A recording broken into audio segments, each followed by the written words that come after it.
Dans un souci d'innovation et afin de nous démarquer vis-à-vis de nos concurrents, nous avons créé une gamme écologique à base d'ingrédients d'origine végétale et renouvelable, la gamme EvoPure.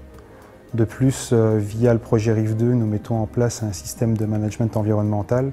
Donc Steffen Holzbau se voit comme entreprise innovative dans le secteur de la construction bois. Le bois, en tant que matériel durable, il était quand même intéressant pour nous d'approfondir nos connaissances à ce sujet. Avec Éco-Conception, on a maintenant un outil où on peut améliorer nos constructions. En ressources humaines, nous avons des personnes qui sont les deux pieds dans l'opérationnel et pas forcément dans le conceptuel. Et l'aide du CRTE a contribué à mener le projet. Oui, il fallait bien sûr mettre à disposition le temps nécessaire pour pouvoir suivre le projet.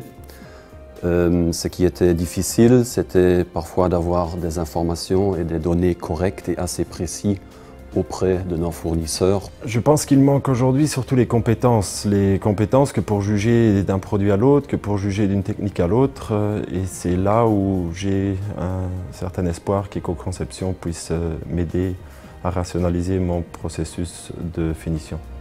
Ce qui a pu nous bloquer dans la mise en place de ce projet, en fait, c'est le manque de compétences techniques liées à l'éco-conception. C'est pour ça que nous avons répondu favorablement à l'appel du Centre Tudor pour participer au projet Éco-Conception passé à l'acte.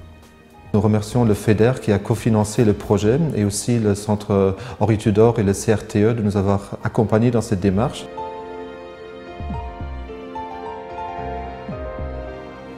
Alors pour nous, le pré-diagnostic était en fait l'entrée en matière vers une vraie ACV. Donc j'estime que la moitié du chemin est accompli. Maintenant, il faut documenter le pré-diagnostic, terminer l'ACV et ensuite évoluer vers une fiche de déclaration environnementale en vue aussi de prescrire le produit auprès des prescripteurs architectes des bureaux d'études. L'éco-conception était pour nous surtout dans le thème de la finition de notre mobilier. On a certains problèmes pour arriver à une finition adéquate à ce que attendre notre clientèle.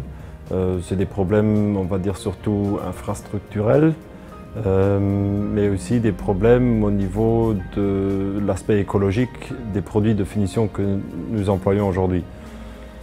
Je pense donc qu'à partir de là, Éco-Conception pourrait être d'une certaine aide quant à trouver des solutions ou des améliorations de procédés. Donc on cherche à étendre à l'ensemble du cycle de vie de notre produit la maîtrise de nos aspects environnementaux, à commencer par l'utilisation des matières premières.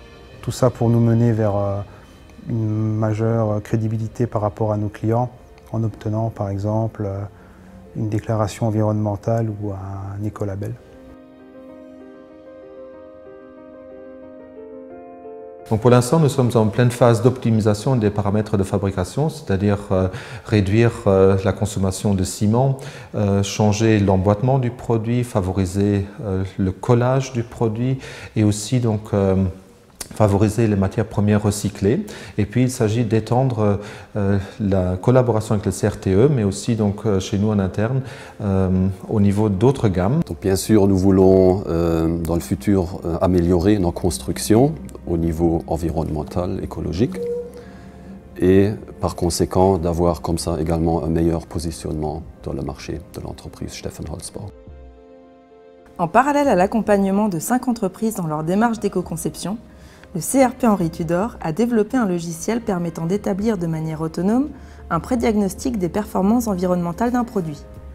Il s'agit là d'une base nécessaire à l'établissement d'un plan d'éco-conception. Disponible dès l'automne 2012, cet outil pédagogique, accessible sur le web, se base sur les principes de l'analyse du cycle de vie.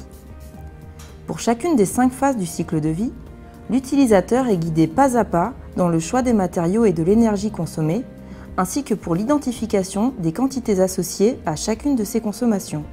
Le logiciel calcule alors le bilan environnemental du produit.